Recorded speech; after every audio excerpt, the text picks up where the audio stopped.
साजिश के पूरा कर लेबा।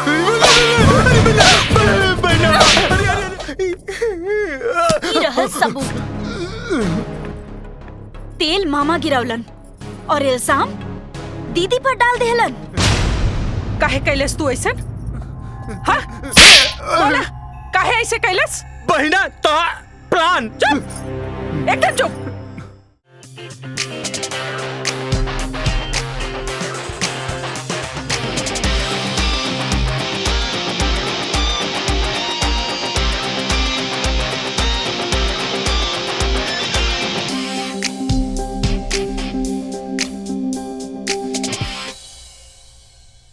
मैडम चाय। मैडम चाय। मैडम चाय लेके आया हूँ। लावदा। लीजिए मैडम। माई! माई! का भइल बेटी? ई नौकर के घर में के रखलस? जेकरा इहो नइखे पता कि हमके सवेरे चाय ना कॉफी चाहिए। अरे बेटा, इतना छोट बात खातिर इतना हल्ला कोइला के का जरूरत रहल हा? रउआ ले होई छोट बात, हमरा ले ना। अरे लेकिन रहुआ चुप रही। निकल यहाँ से, जा।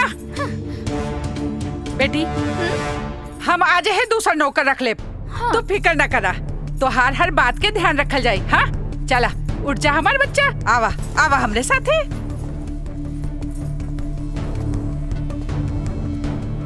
प्रभु, एक घर में पहले से एगो बरहमाइन माई रहली है, एगो औरी बरहमाइन माई के भेजला के का जरूरत रहल हा?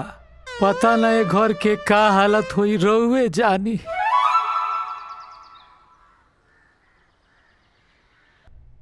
ला तू ला। धन्यवाद मालिक। विजय, ये का कर रहल बड़ा? माई वो दीपावली के ही सबके गिफ्ट देवतानी। गिफ्ट हम मेहमान खातिर मंगौले बानी, नौकरन खातिर नहीं। पर माई। चुप, जा जाके रख दे अंदर।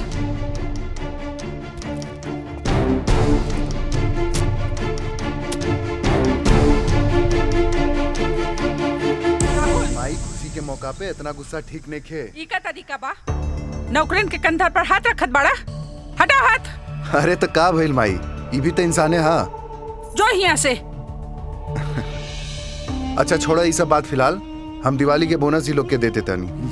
ध्यान रखिया, हर साल जितना बोनस ही दिया। ठीक बा माई।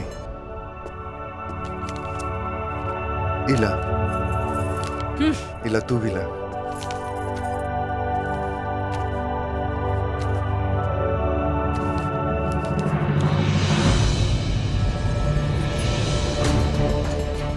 राहुल, तोहरा के कितना बार मना कैनी हा कि गरीब लोगन से दूर रहल करा।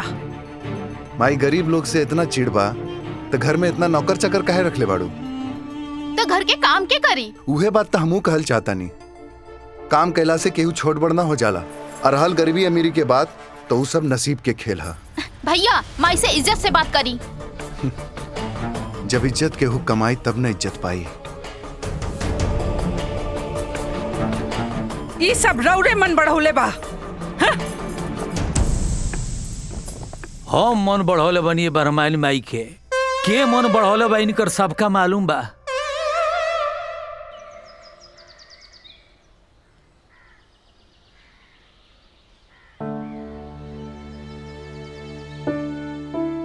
बेटा राहुल, का सोचत रहा बेटा? कुछ ना बाबूजी। राहुल, हर बार बोनस तो हर माई बाटेली, एवेरी तू बटला हा, का बात बा? वो का है ना बाबूजी, दुनिया दिन पर दिन आगे बढ़ रहा बा, लेकिन माई के सोच उहे 20 साल पुराना बा। माई इस साल भी उ लिफाफा में 100 रुपया के नोट भर के देती, लेकिन हम उ लिफाफा में 2000 के नोट रख देनी। वाह बेटा, काश तोहरा ऐसन सोच तोहरा माई के भी रहित, तो ई घर स्वर्ग बन जाइत।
अरे बेटा सुन, टाइम हो गया है, कॉलेज जाना है कि नहीं?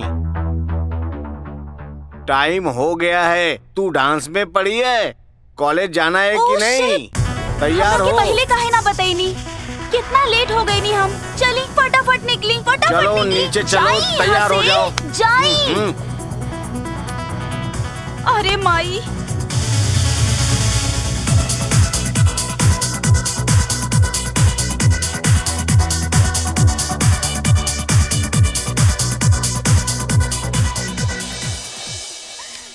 का हो? अरे भैया, सिमरन के कहीं देखले बड़ा का? अंजलि अभी तो इधर ही थी, अंदर कहीं गई होगी।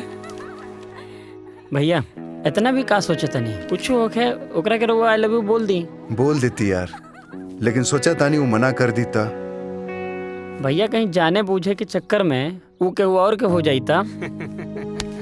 कहल जाला कि दिल अगर टूटी तो दर्द होबे करी, अब प्यार अगर सच्चा हो तो मिलन होबे करी। हाँ हाँ समझ गए? हाँ, चल हम आवतनी। ठीक बा भैया।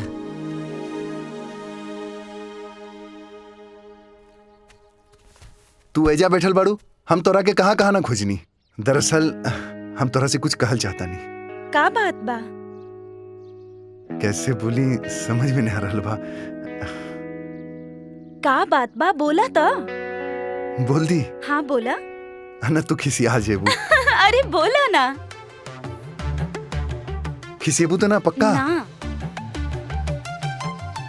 कैसे बोली? ना तू खिसिया जेबू। अरे बोला ना।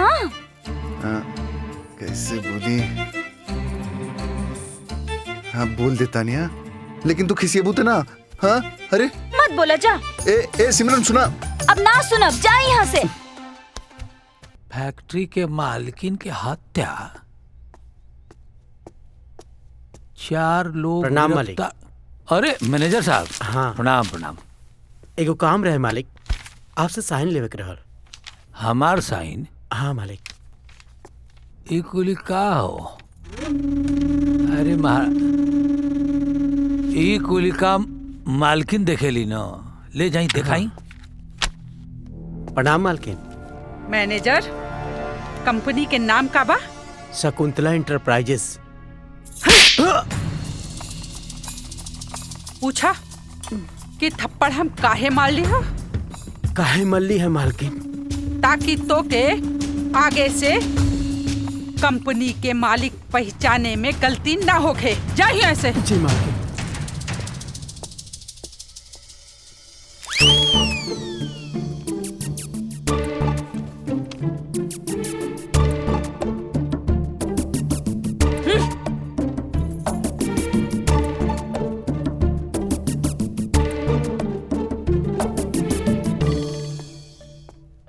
बाबूजी, बाबूजी, अरे माई गईली, काहे नुकाइल बाड़ा? हेडलाइन पढ़त रहनी है बेटा। अच्छा बाबूजी, माई हमेशा गुस्सा में काहे रहेली? बेटा जकरा कपार पर दौलत के नशा चढ़ जाला न, ओकरा गलत भी सही लगेला। हेडलाइन पढ़ ली? हाँ पढ़ ली।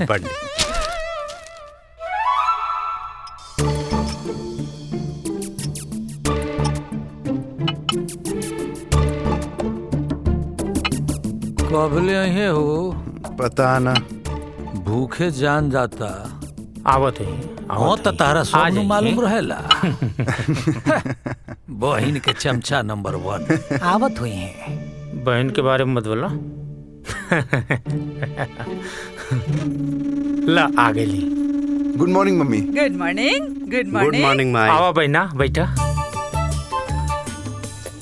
शुरू करा लोगन। हाँ शुरू करी।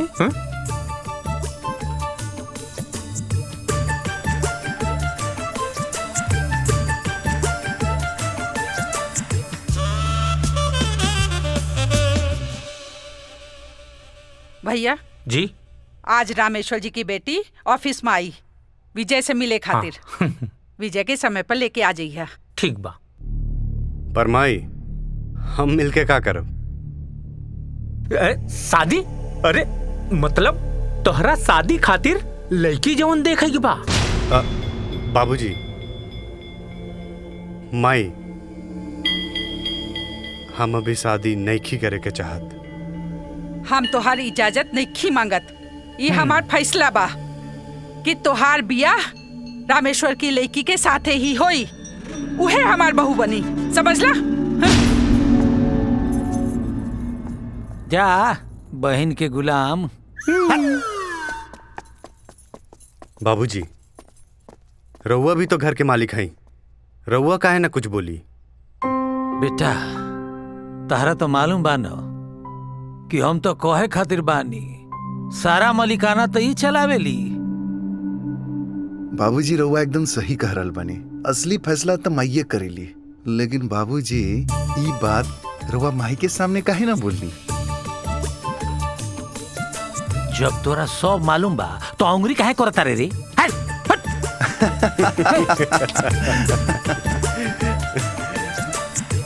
खाई खाई।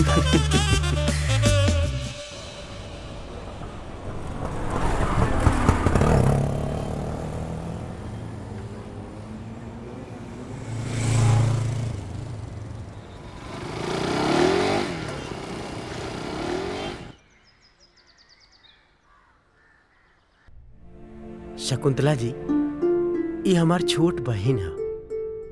हम इनकरा खातिर कुछ भी कर सकीला। शकुंतला जी, हमारे पास जौन कुछ है इनकरे है, और हम चाहता नहीं कि एकर बियाह राहुल बेटा विजय से हो।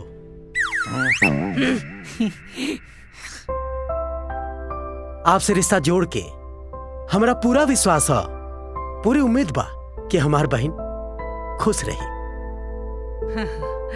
शकुंतला जी, विजय दिखाई नहीं देता रहे? विजय बस औते हुई हैं। अच्छा, एक बार रागिनी से मिल ली, फिर बिजनेस पार्टनरशिप रिश्तेदारी में बदल जाई। बहुत खुशी की बात है। हाँ। इला आ गई। बैठा बैठा बैठा। नमस्कार। नमस्ते। बैठे। विजय बेटा, यह रागिनी रामेश्वर जी की बेटी है, और यह है इनके भाई। नमस्ते। अब हमनी के थोड़ी देर के लिए बाहर चले के चाहिए, ताकि आपस में दोनों बात कर ली। हाँ, चल चली बहना, चला चल, छोड़ के आओ तनी। चली। चलो ए भाई। हाय, आई एम रागिनी। जी नमस्ते।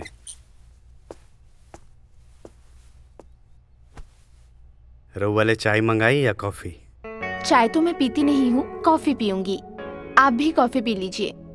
मतलब? विजय, इंसान को अपने कैरेक्टर के हिसाब से उसकी पर्सनालिटी रखनी चाहिए। रागिनी जी, इंसान के पहचान ओकर पहनावा या खान पान से ना होला, बल्कि ओकर अच्छा व्यवहार से होला। Okay, this is your personal life, I don't mind. अब माई आ गई। बैठी बैठी। हाँ बैठा। बस अब रागिनी बिटिया हाँ बोल दे, फिर सब लोग शादी की तैयारी में जुट जावल जाई।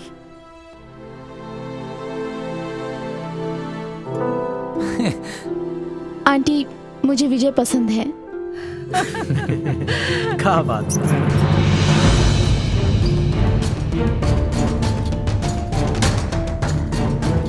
अरे शर्मा गई। शर्मा गइल नू। आजा आजा।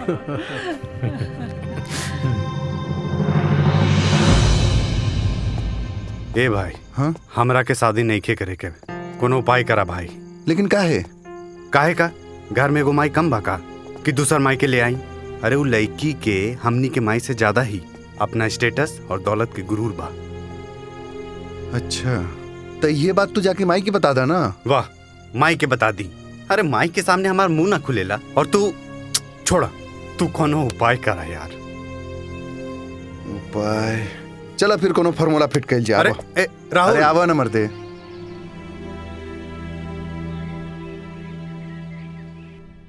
विजय, अब तू भी शादी के लिए हाँ कही दा। काहे कि हम जबान दे चुकल बनी। जब सब अपने मन के मर्जी के करे के बा तो हमार हाँ ना से का फर्क पड़ेगा? तोहरे हाँ ना से ज्यादा जरूरी बा हमार देहल जबान।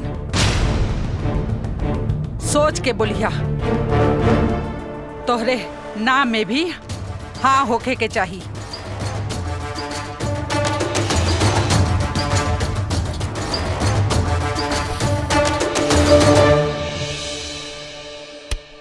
राहुल के पता चली तो तकलीफ हो जाए। बहुत ज्यादा यार। अरे अरे हाँ, अरे का भइल? तू लोग इतना उदास काहे बड़ा? कोनो बात बा का? तोहरा के तो कुछ पते नहीं खे। ऐसन का भइल? जब हमके पता रही तब पूछती का है? सिमरन जा तरी शहर पढ़ाई करे। का? हाँ आज जाके उनकरा के बोल दो, वरना जिंदगी भर पछताते रहबा।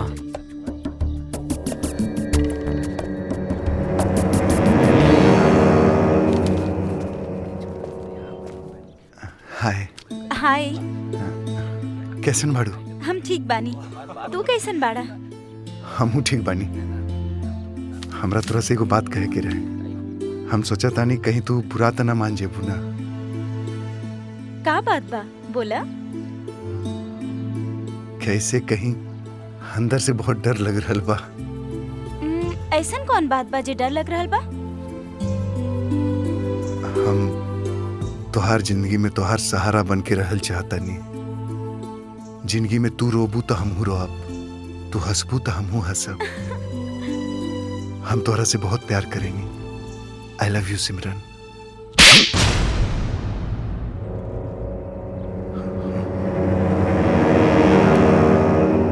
इहे बात करे खातिर इतना देर लगा देला? अरे हमहू तोहरा से बहुत प्यार करीनी। I love you Rahul. अरे जब तू हमरा से इतना प्यार करत रहलू तो शहर छोड़ के काहे जात बाड़ू?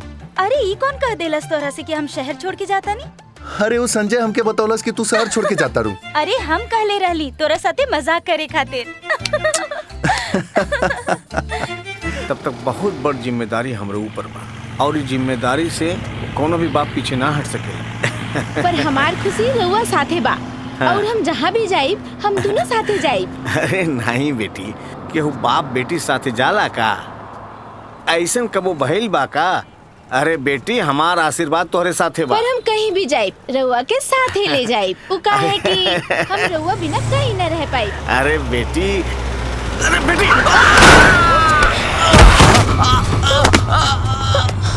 बाबूजी, बाबूजी, बाबूजी, बाबूजी,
बाबूजी,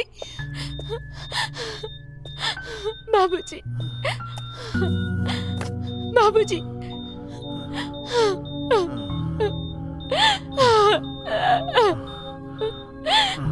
बाबूजी। बेटा, हर बेटी के बाप का सपना होवेला के ऊ कन्यादान करे, डोली में बिठावे। पर हमारा सपना अधूरा रह गई। ना बाबूजी, हमारा सपना अधूरा रह गई। अंकल रहुआ चिंता ना करी। राउर के सब सपना पूरा हुई, चिंता ना करी रहुआ। बाबूजी। बेटा दिलासा देवे से दुख कम होवेला, खत्म नहीं। पर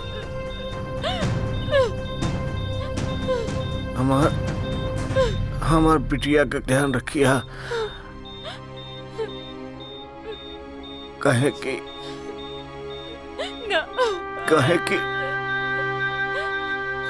हमरा कहला के बाद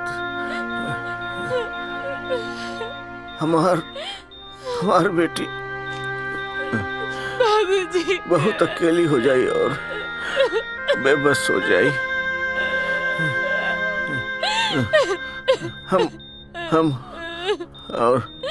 हम ओके पहले ये दुनिया बेबस लोगन के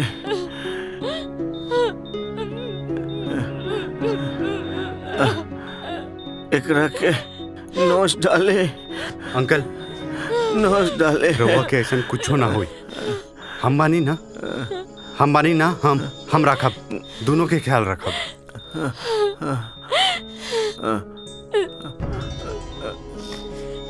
बेटा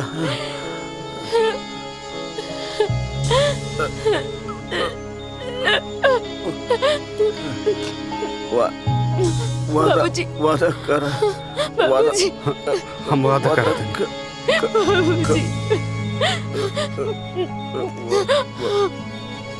बाबूजी बाबूजी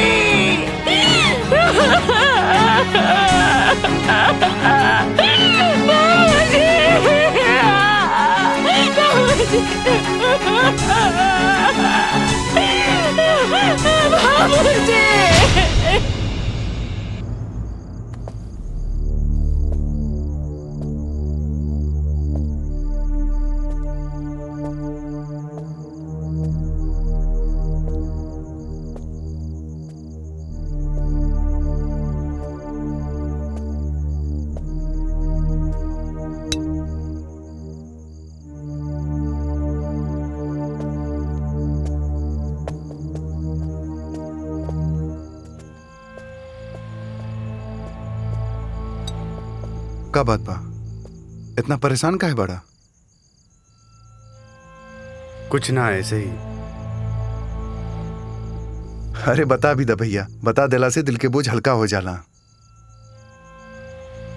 अरे राहुल, सुबह हमरा गाड़ी से एक आदमी के एक्सीडेंट हो गई।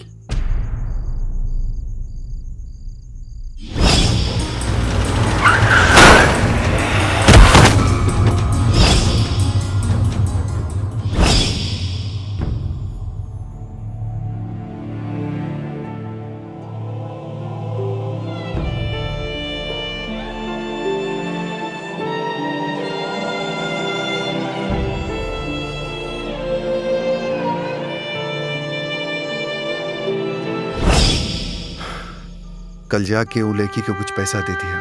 अब उनकर पिताजी तो लौट के वापस ना आई, लेकिन वो पैसा से उनके कुछ सहारा मिल जाए।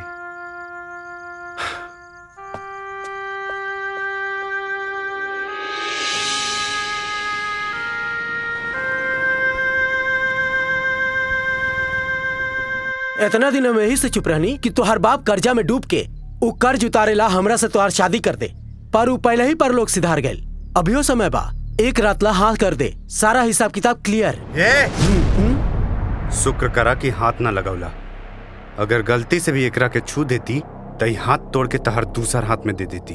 इतना फिक्र बा तो तू ही कर्ज दे कर। कितना बा? 50,000।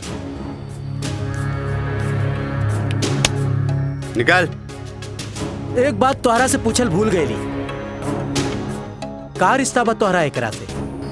जानते हो कब की दुनिया वाले ये हमदर्दी के रिश्ता का नाम देला, तो का जवाब दे? ये हमदर्दी के रिश्ता के दुनिया वाला के का जवाब दे? ये दुनिया वालन के कल जवाब मिल जाएगी।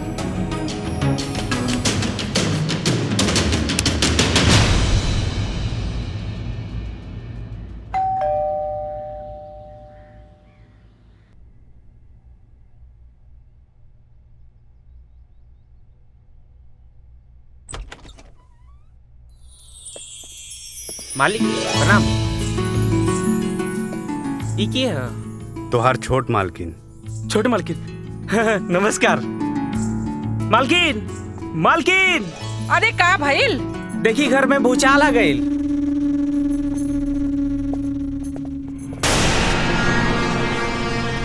विजय ई का मजाक हो? माई ई मजाक ना सच्चाई बा।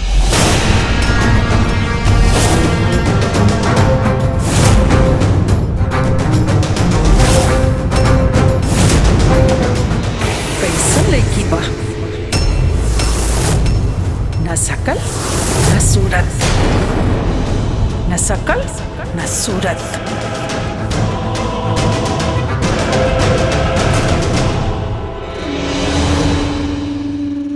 तू अपन सच झूठ में बदल दा, काहे कि सबसे ज्यादा जरूरी हमार दिहल जबान बा। ई रउआ कैसन बात करत ताड़ी माई? इनकर मांग के सिंदूर कोनो झूठ ना है।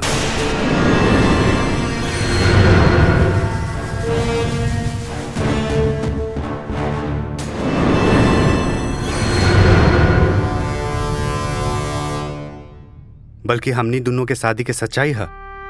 और रउआ बहुत अच्छा से जाना तानी कि पूरा दुनिया में शादी से पवित्र कोनो रिश्ता ना होला। ठीक बा, तो हमरो फैसला सुन ला। हम एकरा के अपन बहू स्वीकार ना करब।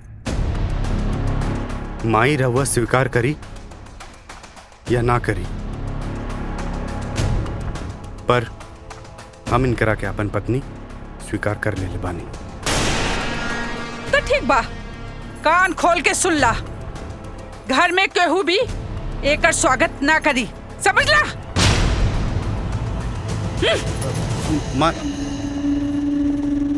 मीना, अरे अपन भौजाई के स्वागत करा। जब माई बाबू स्वीकार ना कैलन तो हम कैसे भाभी मान ली? हाँ? सॉरी बाबूजी। नैना, ये हमार बाबूजी है। इनकर पैर छुआ। खुश रह बेटा। प्रणाम बाबूजी। ये हाकिनी डाकनी लोग के फेर में मत पड़िए बेटा।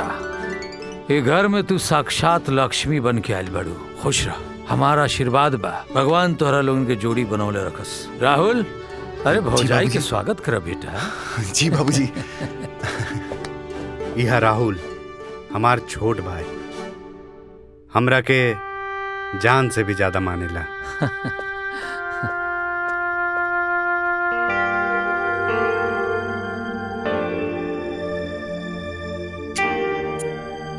भाभी हमार नेग। अरे बदमाश। हम समझ गए नहीं, भाभी हमके नेग ना तोहार आशीर्वाद चाहिए। ले चलो बेटा, चला। चलिए।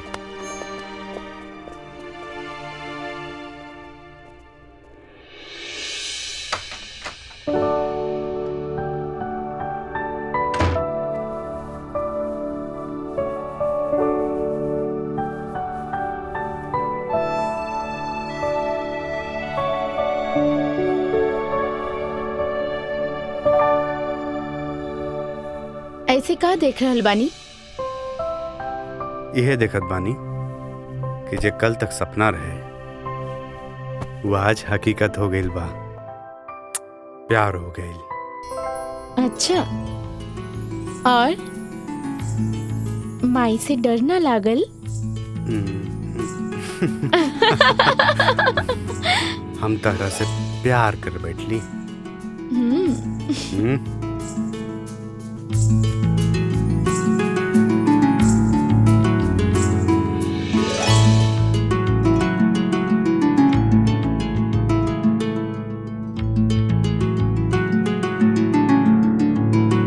वर्कर के पेमेंट हो गई? सब हो गई बा माई, बस यहाँ साइन कर दा। लावा।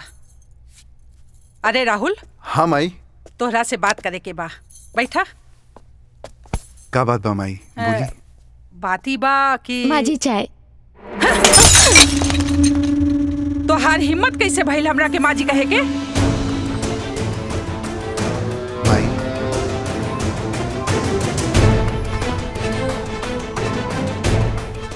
हमके प्यार नहीं दे सकत बाड़ू तो कम से कम नफरत तो मत दा।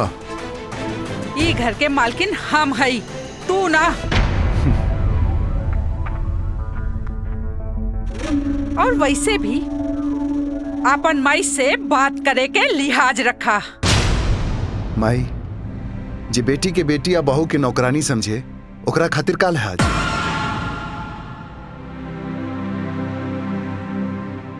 पता बा माई तोहार खुशी के में बा, तोहार स्वार्थ में। जे इंसान तोहरा हिसाब से चले उस सबसे बढ़िया, न तो दुनिया के सबसे बुरा इंसान।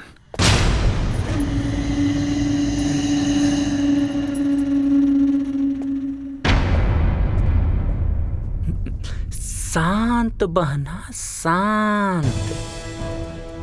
इता हाथ से निकल गई बा और दूसर को निकल जाई, तब शांत हो जा, शांत हो जा।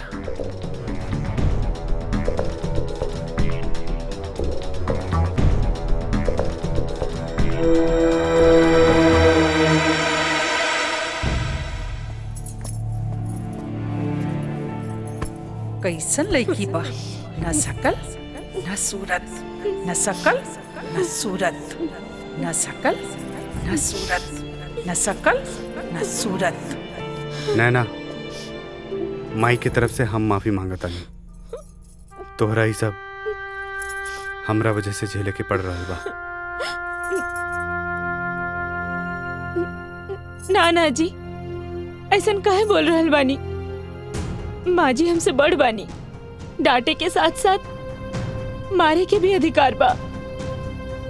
ये तो तोहर बड़प्पन है, तोहर सोच है, लेकिन मारे और डांटे के अधिकार वहां होला जहां प्यार होखे, और यहाँ तो सिर्फ नफरत ही नफरत भरला। आप चिंता मत करी, एक दिन वो नफरत प्यार में बदल जाए। काश तोहार हर कहल बात सच हो जाए।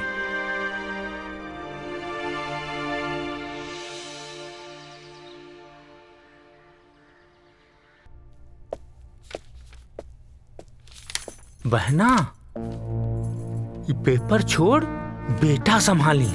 एक तो हाथ से निकल गई, कहीं वो दूसर का भी हाथ से न निकल जाए। उहे तो हमरा समझ में नहीं खे आवत भैया, का करी का ना करी। हम चाहता नहीं कि राहुल के शादी हमरा पसंद से होखे के चाहिए। अरे त ई पेपर पलटला से कुछ होई, एकरा खातिर ओकरा पे ध्यान दिहल जरूरी बा। का मतलब? मतलब यह कि राहुल के शादी के बारे में कुछ जल्दी सोचे के पड़ी, और सोचा समझ लू।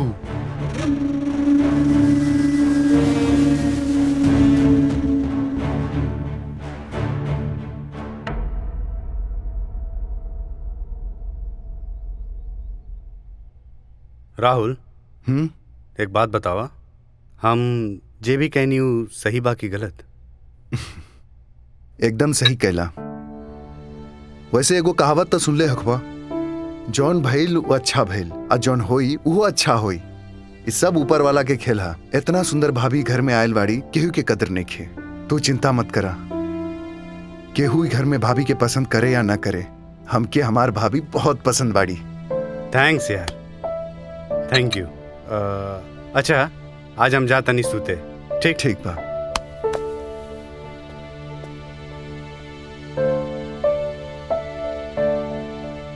का बोली? बहना, जौना पे उम्मीद रहल वो तो हाथ से निकल गई। हमार उम्मीद ना उम्मीद राहुल है भैया। आज तक हमार गुस्सा दिखल बा, अब हमार जिद देखी भैया। का मतलब? मतलब ई कि हम राहुल के शादी की बात करे जा रहल बानी। लेकिन बहना, हमरा के डर तो ई बात का बा, जैसे बड़का हाथ से निकल गई, कतहु छोटका भी न निकल जाए। डर तो हमरो बा भैया, मगर कहल जाला डरल इंसान ही जीत पावेला। और वैसे भी हम राहुल खातिर ऐसन बहू लाए जौन हमारी स्टेटस और इज्जत बनाए रखे। हाँ, हाँ। शुरू करा लोग। शुरू कर लो।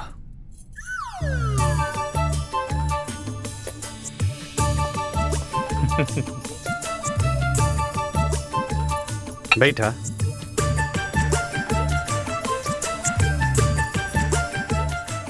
खबरदार, बैठे की गलती मत करिहा।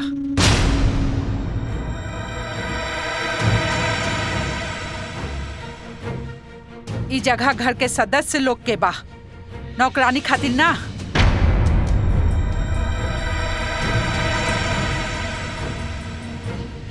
माई, रउआ कैसन बात करता है? नैना भी तो घर के सदस्य बड़ी। तोहरा खातिर होई, हमरा खातिर ना। लेकिन माई, बहू के नौकरानी के दर्जा देवल ठीक नहीं है। तू हमरा के ना समझावा कि का ठीक बा का गलत।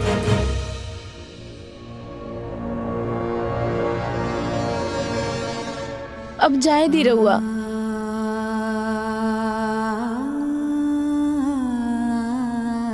हमरा वजह से आपस में बहस मत करे लोगिन। अरे हम ही अभागन अपन औकात भूल गई नी। नैना,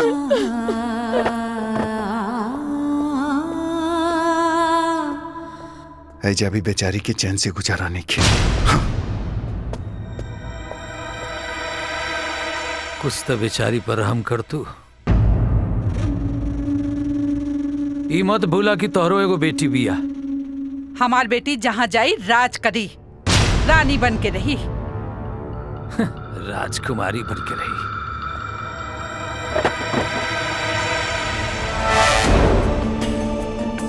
बहना,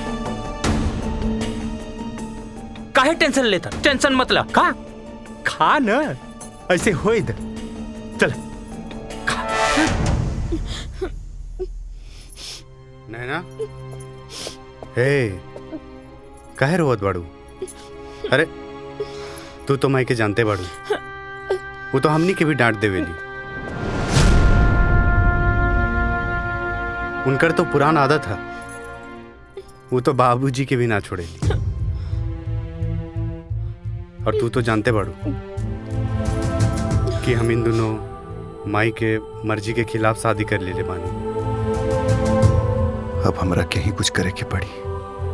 सुना, धीरे धीरे सब ठीक हो जाए।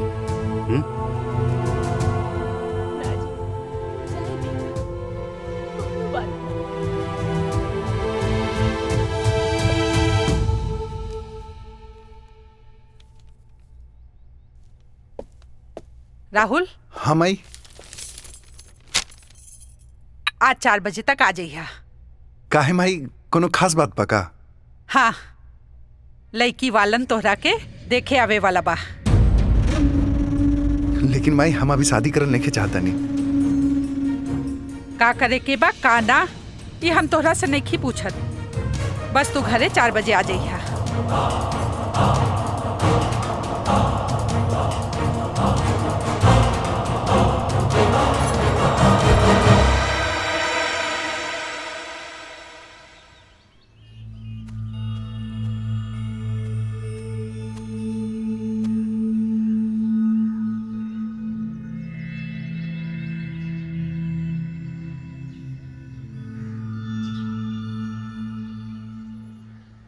का बात बा, हमरा के इतना अर्जेंट में बुलेला? अरे उदास काहे बैठल बाड़ा? का बात बा, बोला था। हमके समझ में नहीं ख्यावत, करी तो करी का? एगो बात पूछी? पूछा। हमरा से कितना प्यार करेला? अरे हम ऐसे ही बहुत परेशान बानी, तोहरा के मजाक सूझ रहल बा। हम मजाक ना, साचो में पूछ रहल बानी। हमरा से कितना प्यार करेला? बहुत ज्यादा। तब ना हमरा पास एगो प्लान बा। प्लान? कैसन प्लान?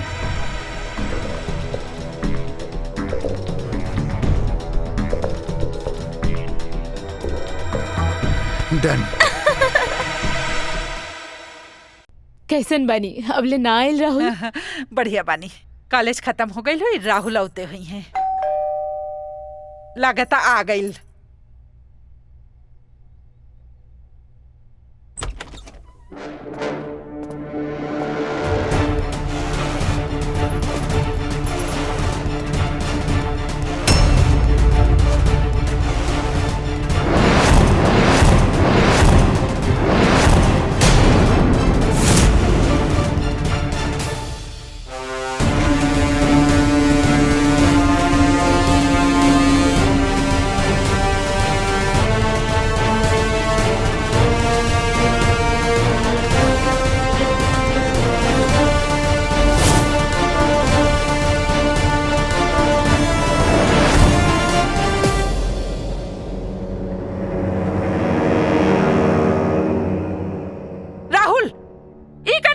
था, वो भी मेहमान के सामने। एगो लड़का शादी करके अपना पत्नी के लेके घरे आयल बा, हेमे नौटंकी के का बात बा? ई का शकुंतला जी बेइज्जती खातिर बुलौले है हमरा के? अरे नाना, नाना बहन जी, ई का है? तोहर बेटा शादी करके आ गई। हमारा ऐसा कोनो इरादा ना रहे।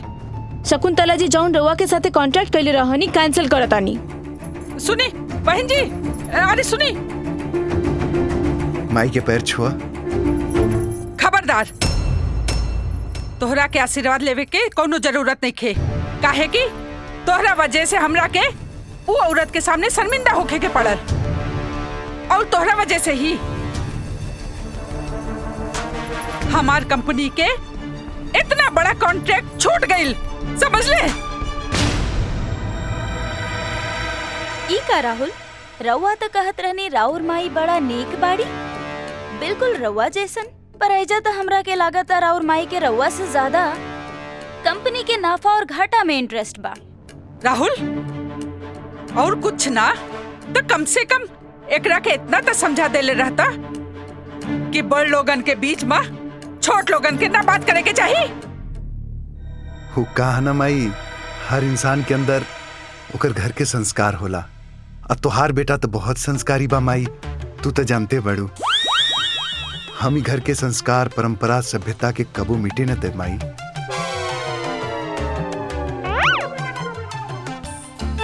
जब बाबूजी तोहरा सामने कुछ न बोल सकेले तो हम इनकरा सामने कैसे बोल सकेनी माई?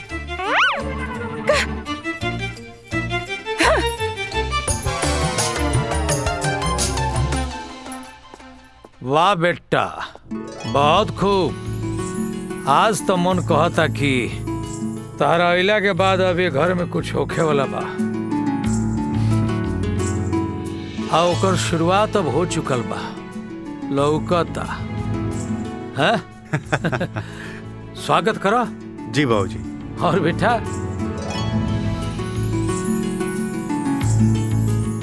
अरे जल्दी करो जल्दी करो, आओ।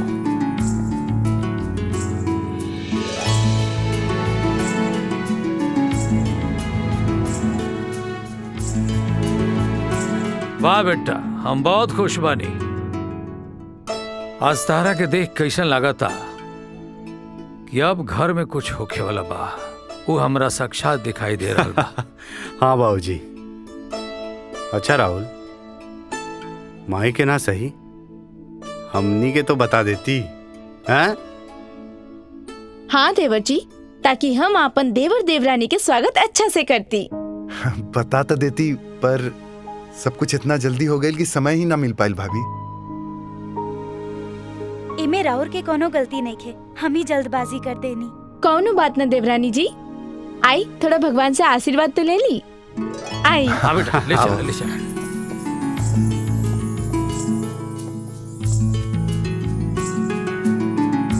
बहुत खूब। अब आई खेल के मजा, कैसे कि आ गईला बरमाइन माई के दवाई।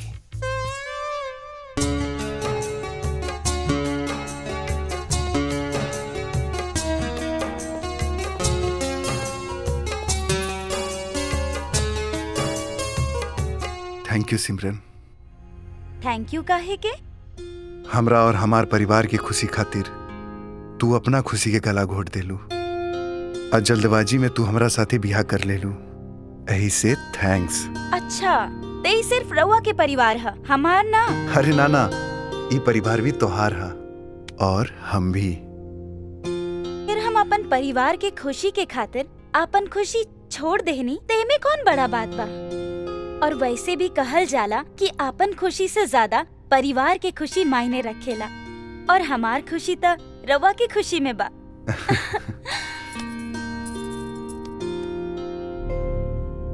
बड़की के तना शकल न सूरत, और ये छुटकी कुछ ज्यादा बदतमीज बा।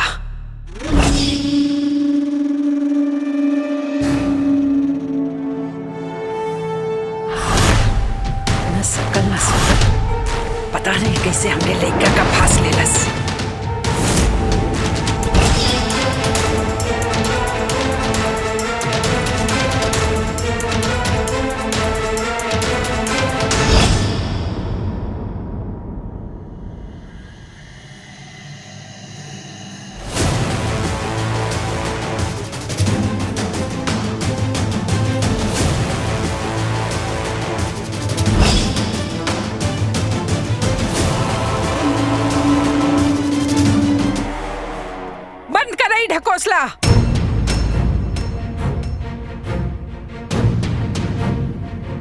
तोहार हिम्मत कैसे भइल हमरा घर में पूजा करे के?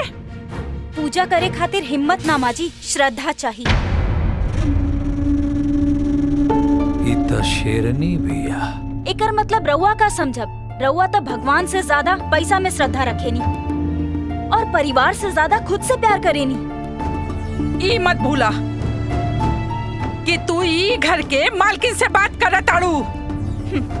रउआ शायद ई भूल गई नी कि हम ए घर के बहू बानी और बहू होखे के नाते हमार जौन फर्ज बा हम उहे करब। राहुल जी माई। एकरा के समझा दा, अभी भी वक्त बा। कैसे समझाई माई? अब तू देखते बाड़ू तोरा साथे ऐसा बात कर रहल बाड़ी तो सोचो हमरा के काका बोलत होइयन। लेकिन हमू एगो फैसला कर ले बानी का कि हमू बाबूजी के जैसन एकदम चुपचाप रहब।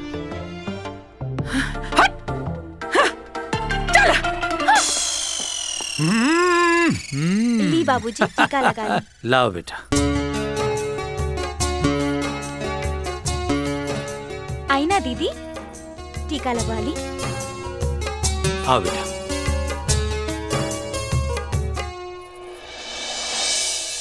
माई आ गई लू बेटी। हाँ माई, माई ई कपड़ा खरीद के ले आयल बानी, जाके अपन दोनों बहुवन के दे दी, वरना पार्टी में ई तरह से आ जाई लोग तो पूरा बर्थडे पार्टी खराब हो जाई। वो दोनों के बुलावे के का जरूरत बा? अरे माई, ताकि उ लोगन के बेइज्जती बहरहाल पार्टी में सारा मेहमान लोगन के सामने कइल जाई। तो बिल्कुल अपने मामा पर गइल बाड़ू। मामा पे ना, माई पे।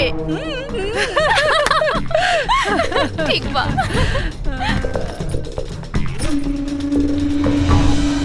अब देखा दिखावत है तोहनीन के।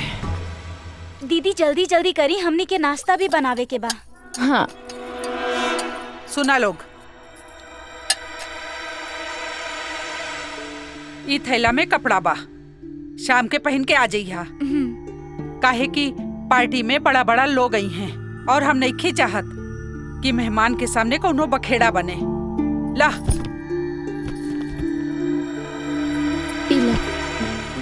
का बाई में?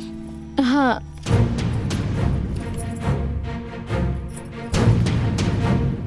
ई कपड़ा में तो अंग की नुमाइश के अलावा कुछ और लगा था। हाँ दीदी सही कहा तानी। वैसे भी सुंदरता शरीर ढकला से होला, ना कि दिखौला से। लेकिन दीदी हमनी के ना साड़ी पहन के ही चले के चाहिए।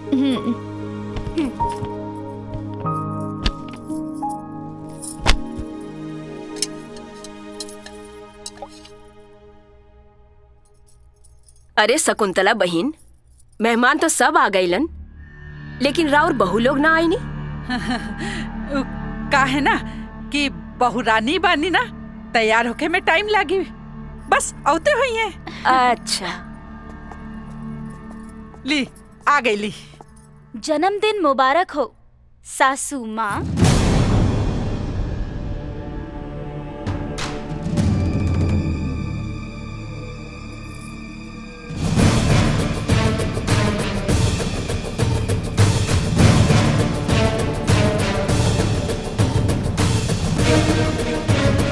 अरे ये बहुरानी कम नौकरानी ज्यादा लागत आरी सन।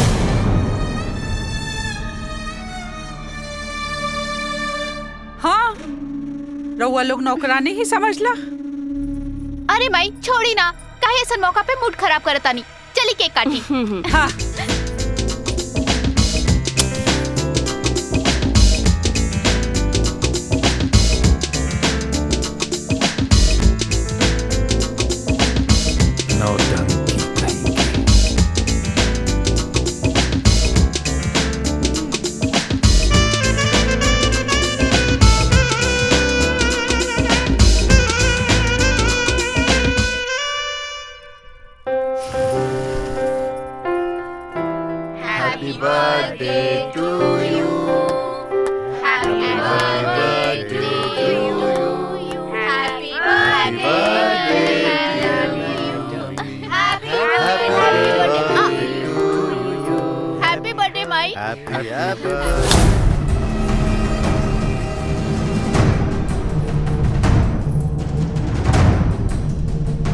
रउआ लोग खड़ा का बानी, जाइए जैसे। आओ चल निकले यहाँ से।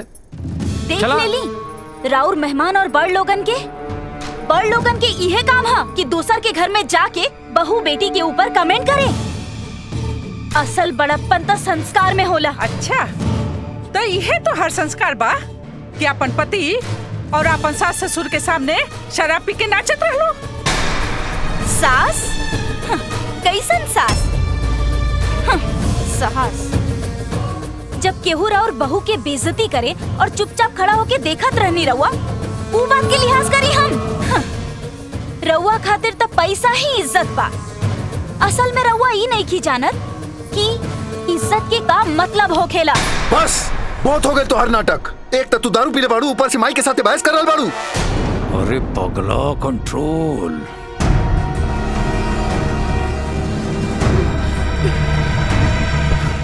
रउआ हमार पति बानी, नजदीक आके देखी कि हम दारू पीले बानी की ना। ई कमाई ई तो साचो में दारू नहीं पीले बाड़ी।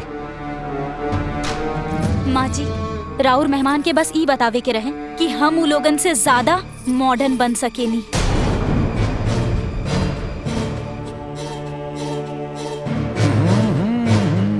हम एगो हिंदुस्तानी नारी बानी और हिंदुस्तानी नारी के का संस्कार होला ई हमरा ठीक से पता बा।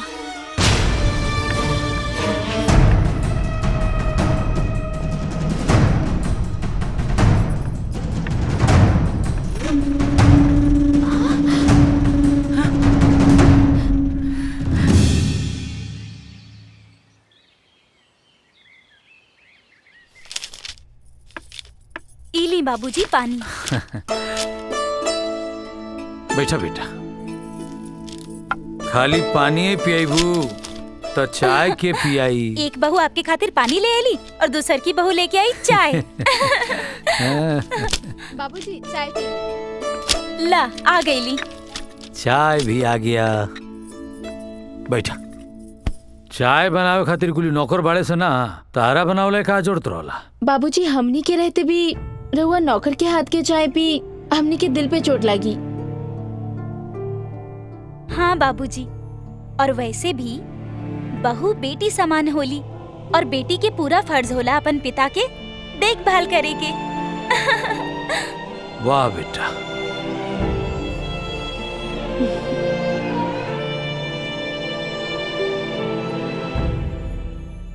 का बहिल बाबूजी, का सोचतानी? कुछ ना बेटा, ये सोचता नहीं कि तारा लोग अइला के बाद ये घर में खुशी के माहौल बा। अब का बताएं बेटा, एकरा पहले तो ये घर में दहशत और तानाशाही चलत रहे। पर बाबूजी वो समय भी दूर नहीं थे जब ये घर में प्यार ही प्यार होगी। भगवान कर सो दिन जल्दी आवे।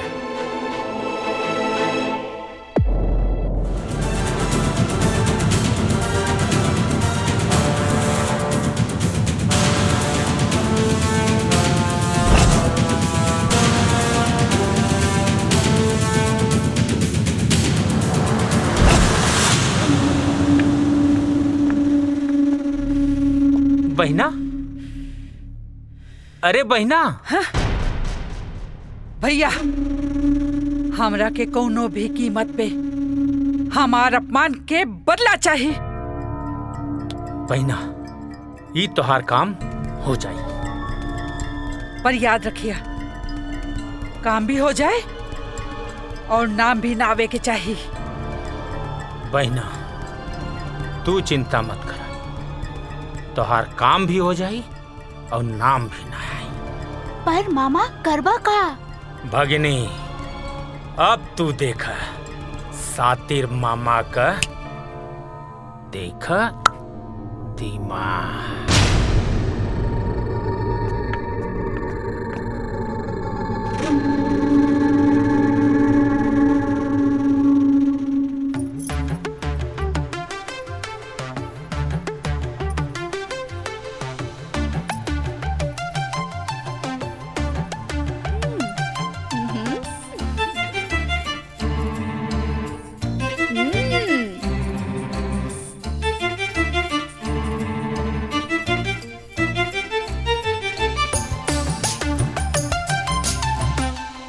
आज के खाना बड़ा स्वादिष्ट बनल बा।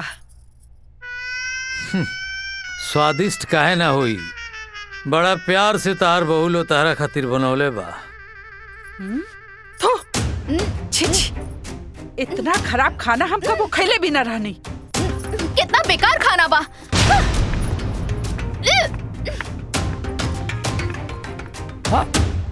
ताकत का बड़ा लो, छोड़ा वो बरमाइन के, रोज के ड्रामा है उनकर। चला खा। चल भाई खेला खाए। खा शुरू करो।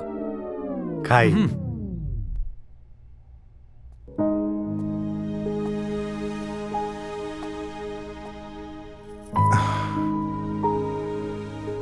अभी तक नाराज बाड़ू। कल जौन भी बहिल होकरा खातिर हम माफी मांगतानी। अरे ना जी, माफी तो हमरा के मांगे के चाही। हम सबके अपमान कैनी है, लेकिन हमहू मजबूर रहनी करे खातिर। जब कुछ अच्छा करे के है तब बुराई के सहारा कबो कबो ले लेवे की चाही, ताकि अंत अच्छा हो। अब चला सब भूल के तनी मुस्कुरा भी था। सॉरी भैया, तनी लेट हो गई। अरे कोनो बात ना, चला। हम सोचत रहनी कि हम सिमरन एक साथ और रउआ भाभी एक साथ अलग जाई। ठीक बा। एकरा से बढ़िया का हो सकेला। चला। हाँ, चलिए।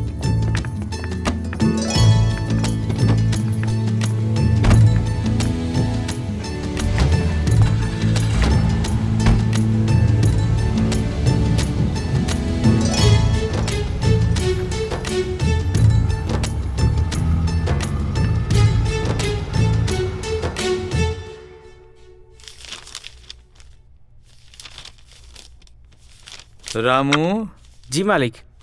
बहु लोग नहीं खेलौकत हो। कहाँ गइल बा? बहु लोग दोनों बबुआ लोग के साथे घूमे गेल बानी। चला तब तो बढ़िया बा। यही बहाने वो लोग के घूमल फिरल भी हो जाई और वो लोग के मन भी बहल जाई। जी ठीक बा, जा तू। ठीक बा मालिक।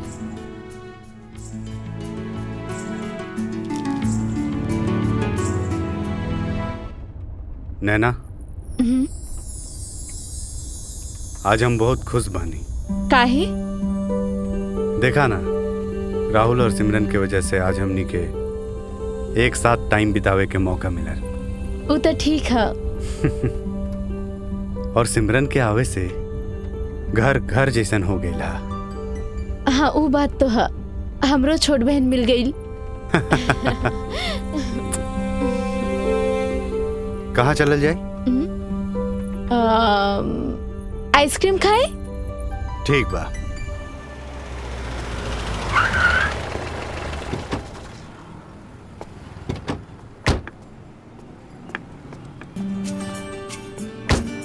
आवा। यहाँ के आइसक्रीम बहुत अच्छा रहेला। अच्छा विजय, और कहाँ कहाँ घुरल जाइबा बतावा ना। आइसक्रीम दा। चॉकलेट। चॉकलेट ये लीजिए।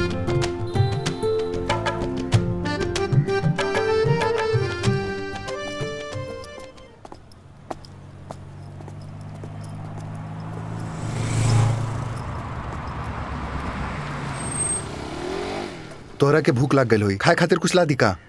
ना, बस पानी ले आई। हाँ, अबे पानी लेके आवा तनी। तू एजा बैठा। ठीक बा।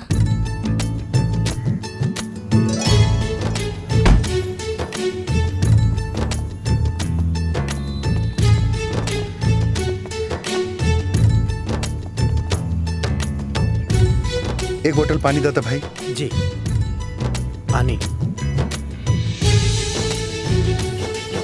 छोटू, एक बोतल पानी दे रहा। Thank you.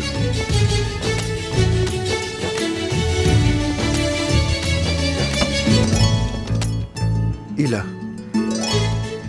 अच्छा, दीदी और जेठ जी कहाँ हुई हैं वो लोग? ये तो पता नहीं खे, बहुत जमाना बाद निकलल बाड़न। जहाँ हुई है खुश हुई। अच्छा, अब चलिए। चला।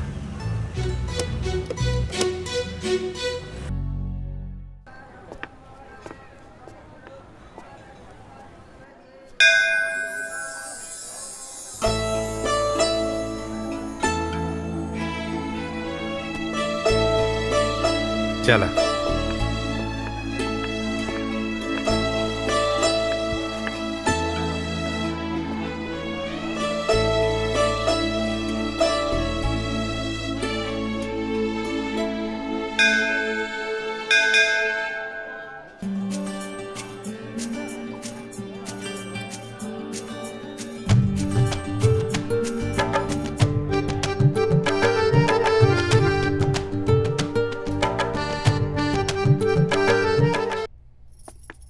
बेटी। हाँ माई।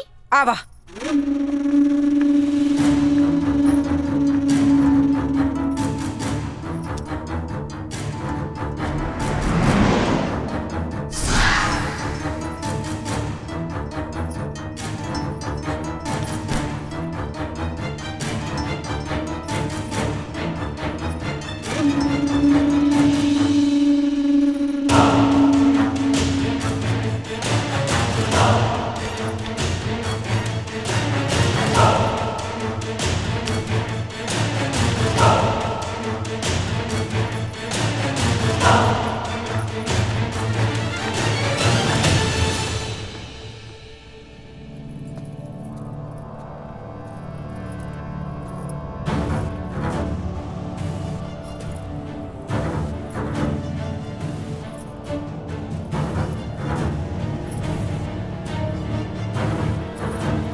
अच्छा बेटा।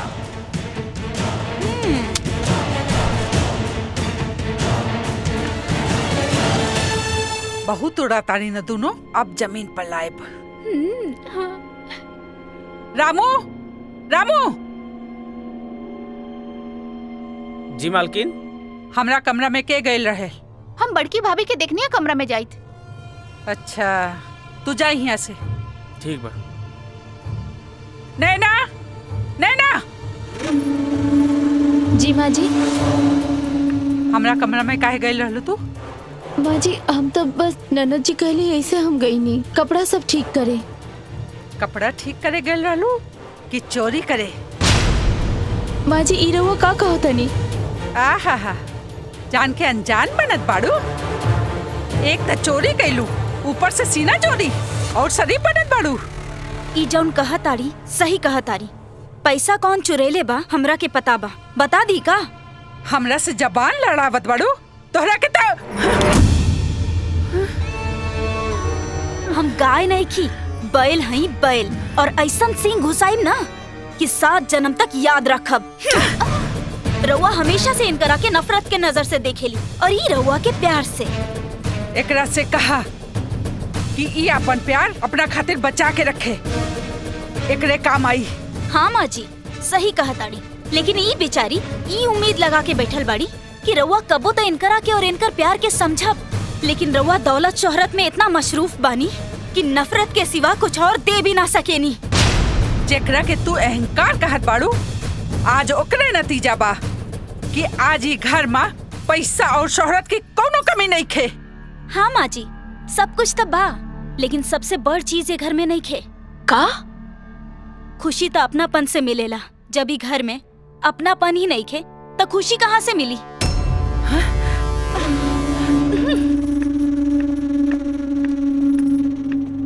दीदी सब ठीक हो जाए, रउआ चिंता मत करी। चलिए।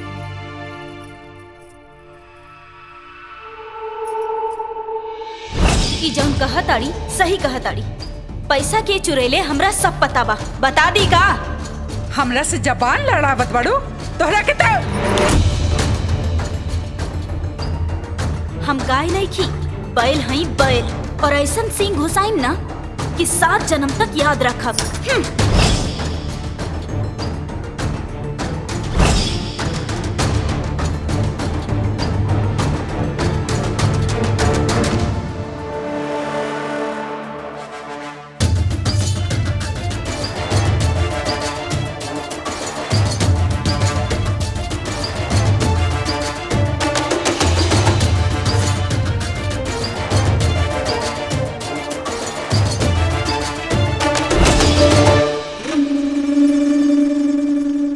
बना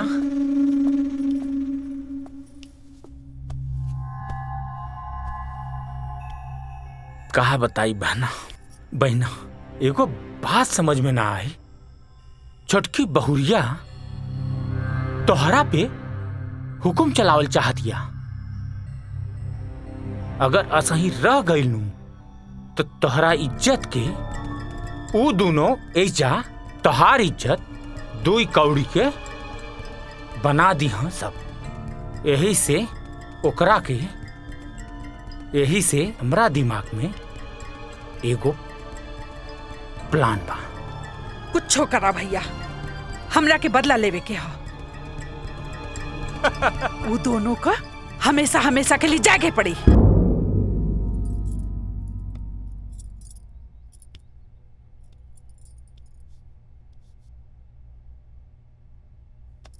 का सोच रहल बाड़ू इतना? इहे हम कौन जन्म में ऐसन काम कैले रहनी कि रउआ जैसन हमार पति मिल गईल, जौन हमार सुख के साथ साथ हमार दुख के भी साथी बन गईल। अरे भाग्यशाली तो हम बानी जे तोहार जैसन खूबसूरत सुशील जे हमार जीवन साथी मिलल। अब रउआ चाय पी ली, अब हमरा जाए दहा। ठीक बा।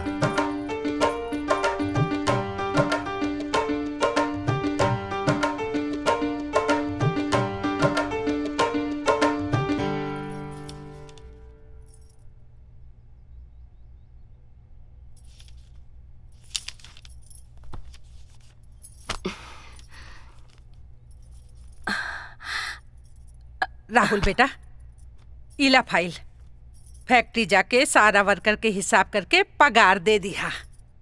ठीक बा माई, ठीक बा। जा।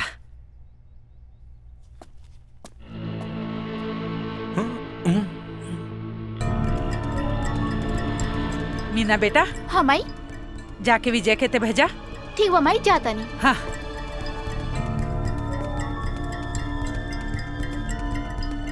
आधा काम तो हो गई। अरे बहना। माई। हाँ माई बोली। विजय, काल तीज बा। हाँ। बाजार जाके जौन भी सामान लाके लेके आवा। ठीक बा माई। जा। जा। अब बतावा का चल रहा बा तोहरा दिमाग में? बहना तू चिंता तनिका मत करा। अब देखा अपने भाई का कमाल। और ऐसन कमाल लू सब क्यों हो जाई बेहाल, समझ लू? समझ गई। चाचा अपन काम करा जल्दी। हाँ अब बच जात है। अब देखा भैया का कमाल। अरे जइबा की नहीं।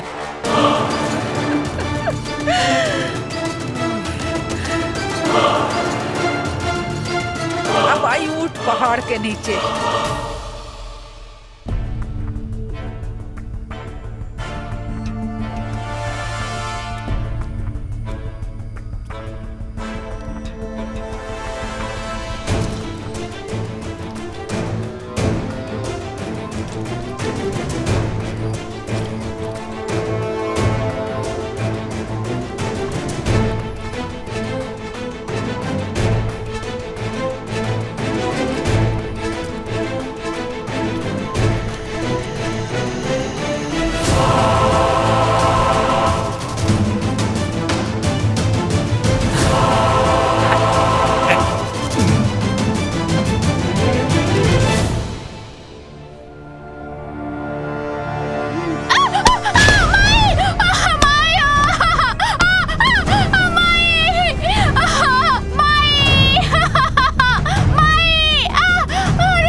कैसे गिर गलू?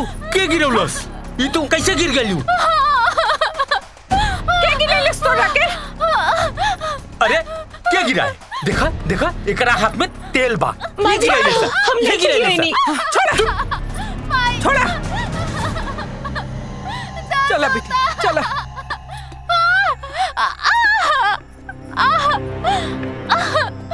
आराम से बेटा। बैठ जा बेटा। भैया देखत का बाड़ा, ये हंटर उठावा और मार के एक चमड़ी उधेड़ दा ताकि ऐसा गलती दोबारा न करे। माँ जी हम कुछ नहीं के कैले, हम कुछ नहीं के कैले, हम खाली इनकरा के उठाई नहीं हो। अब यह तार सजा।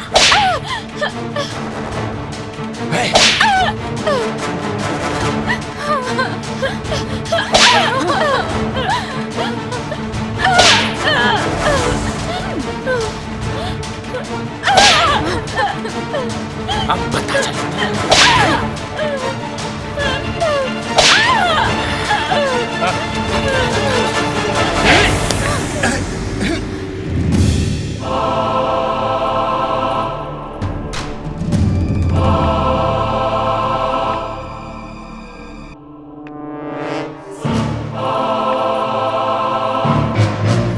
ई का करत तारू? उ का है ना माँ जी कि हम चाहतानी कि हमार ननद के जे गिरौले होके ओकरा के मार के हम बताई। अच्छा ठीक बा।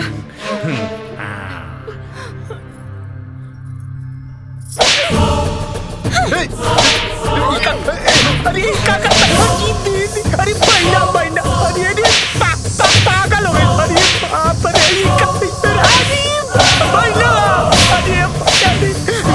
बाप रे, बोला तोहार हिम्मत कैसे भई? दीदी को हाथ उठेला?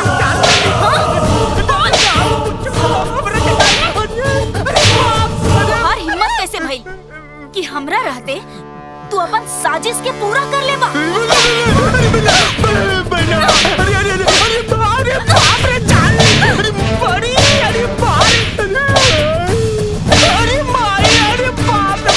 तोहार हिम्मत कैसे भई? हमरा रहते हमार दीदी पर हाथ उठेबा? हाँ तोहार इतना हिम्मत? छोड़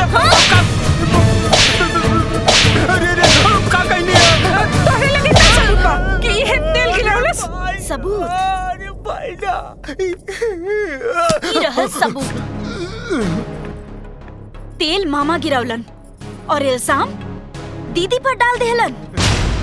काहे कैलस तू ऐसा? हाँ बोला काहे ऐसे कैलस? बहिना तो प्लान। चुप एकदम चुप। दोबारा ऐसा गलती कैलस ना तो हम तुम्हारी चमड़ी उधेड़ दे। भाग यहाँ से, जा जा। अरे भाई चली दीदी।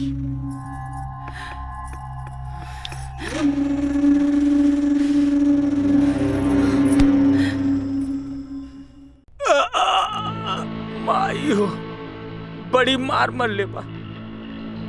ई बहू ना हंटर वाली भी है। आराम से उ तुम्हारे बात हूँ। उस ससुरी बहुत ज्यादा मारे। इका बहना तोहरा खातिर हम प्लान कैनी और उ तो उ मरबई कैलेस और तू कौनो कसर ना छोड़ लू। चुप करा। अगर हम तोहरा के वहाँ ना मरले होती तब तू अपन जबान खोल के सच बोल देले रहता और हमरा वो दोनों के सामने शर्मिंदा होके के पड़ा। वाह बहना वाह, तोहरा के आपत पड़ल बा, हमार ना। हमरा खातिर हमार मान सम्मान पहले बा, बाद में केहू और के। वह मान सम्मान बनावे खातिर हम तोहार साथ देले वाले, ई मत भूलिया। सब याद बा, लेकिन भैया हर साथ के हम दाम भी देले बानी। वाह बहना वाह, तोहरा ला हम सब कुछ कहनी और तू हमरा के बता रहल बारू। हमरा से तू बड़ा, तोहरा से हम ना। और वैसे भी गुलाम सेवा भी करेला और साथ भी देला। एकर मतलब ई ना कि ओकरा के सिर पे बिठा लिहल जाए। हाँ?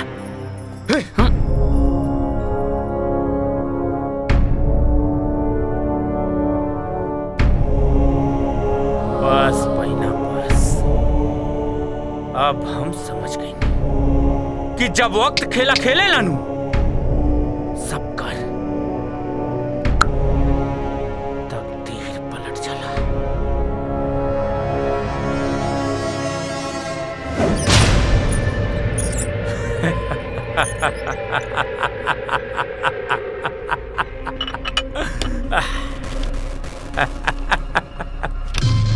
गुलामी बहुत हो गई, अब पालिबा राज करेगा।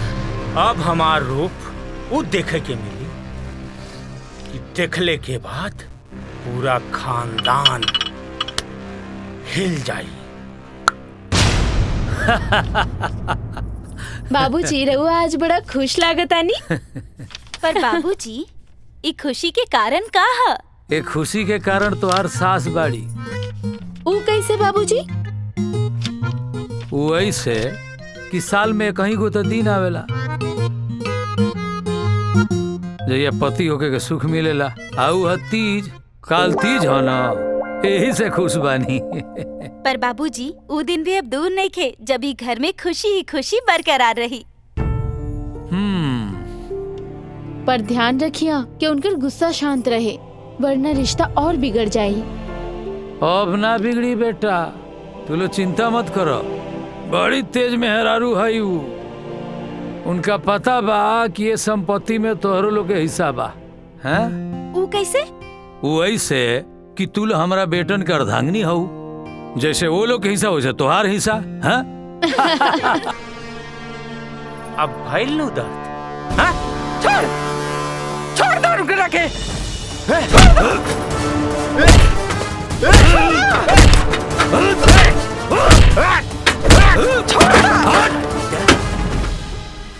अब मजा आए। हाँ देख लो शकुंतला, आई जान है कि तू दूध पियोलू उस सांप बन के तरह के डसे पेपर पे साइन। हम कल देखा नहीं। फोन करा के छोड़ दो।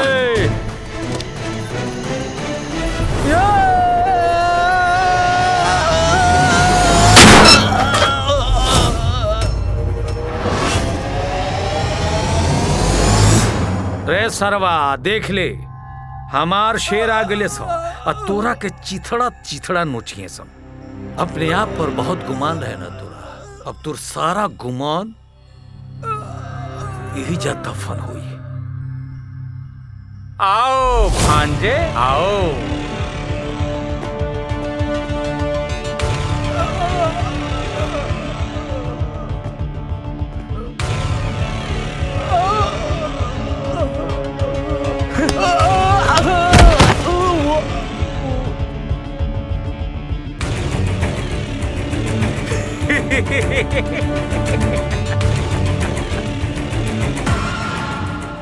आओ भांजे आओ। तू लोग आके हमार काम आसान कर दिल। और ऊ कंस मामा का कहावत तो सुन ले होगा। और एक कंस मामा आज तू लोगन के यहिजा से जिंदा ना छोड़ी। और जिंदा देखल चाहत बाड़ू, पूरी जायदाद हमरा नामे कर दे, ना तो यहाँ से केहू भी बच के ना जाए। वाह रे कलयुग के बहुरूपिया कंस। कंस मामा के पूरा कहानी जाना तारे तो ओकर अंत कैसे भुला गेले रे। वो कंस के भी ओकर सगा भांजा मार ले रहे। अब तोरा जैसन बहुरूपिया मामा के भी ओकर सगा भांजा ही मारी। मारे ननी के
छोड़ दा हमने बिटवन के छोड़।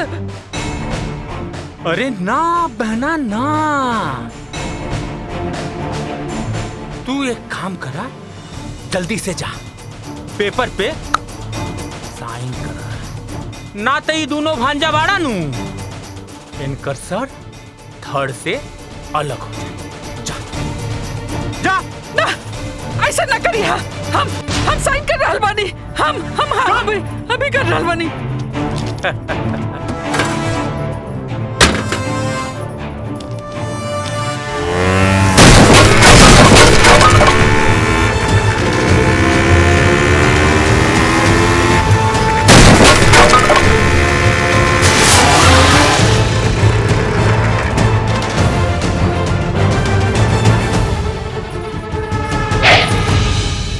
कहले रहनी ना मामा कि हमार घर और हमार खुशी के तरफ आंख उठा के मत देखिए, न तो आंख निकाल ले।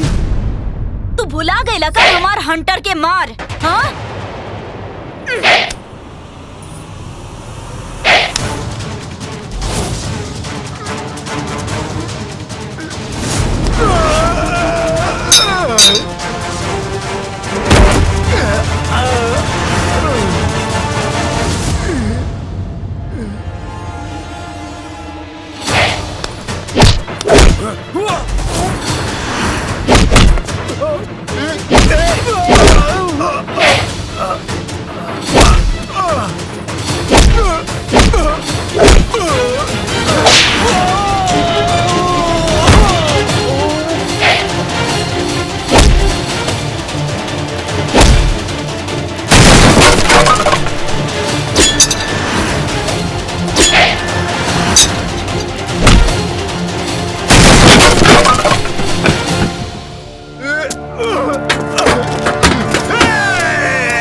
देख ले ली माँ जी, जौन सपोला के रउआ दूध पिलात रहनी, आज उहे सपोला सांप बन के डसे खातिर तैयार हो गई।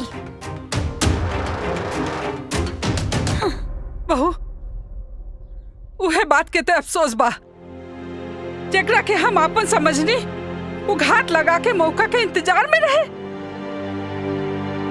और जेकरा के हम दुश्मन समझनी वो अपन जान जोखिम में डाल के हमरा के बचावे आ गई। ऐसे कैसे ना आई थी माँ जी? ननद छोट हो खेले तो बेटी समान हो खेले, और सास माँ समान, और माँ बेटी के केहू अलग कर दे, ऐसा ना हो सकेला माँ जी। चुप! ज्यादा प्यार उमड़ल बानू तो तू लोग घर पे जाके अपन प्यार दिखाई है।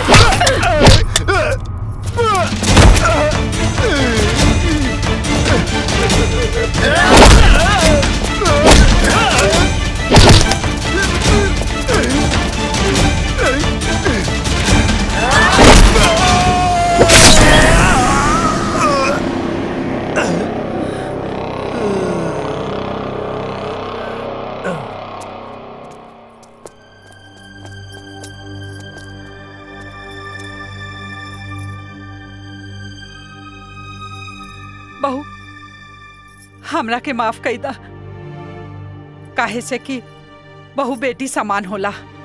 हम तोहरा के बहुत दुख देनी, हमरा के माफ कई दा। माँ जी, माफी मांग के शर्मिंदा ना करी हमरा के, बस अपन आशीर्वाद दे दी। अरे धनराज जी, आप? नमस्ते। नमस्ते। नमस्कार। आप यहाँ? आपन बेटी के देखे यहाँ आ गेली। माँ जी, ये हमार बाबूजी हैं। राहुल बेटी? बहू, तू इतना बड़ घर की बेटी होखे के बावजूद भी इतना साधारण रहलो। इंसान के पहचान ओकरा संस्कार और व्यवहार से होवेला, दौलत से ना होवेला। सही कहानी। आज एक संस्कार की वजह से आज हमार सारा परिवार एक हो गए। हमार बेटा। शाबाश शाबाश बेटी, शाबाश।